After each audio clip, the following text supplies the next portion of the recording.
Can you view private Instagram account without following? What's up everyone? In today's tutorial, we're going to see if it is possible for you to see the private account's content without following them.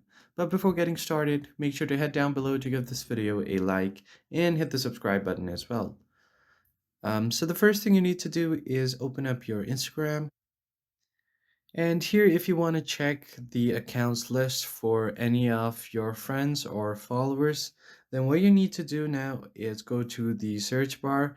And here you're just going to search for their account and go ahead and tap on the account.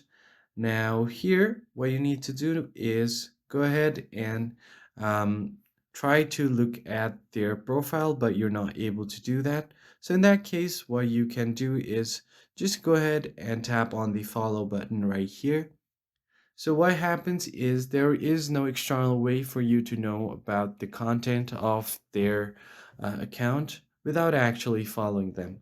And if they are a good friend of yours, they'll most probably accept your follow request and you will be able to see all of the followers following list and as well as the posts they have published. So that's pretty much it. I hope you found it helpful. I'll see you on the next one.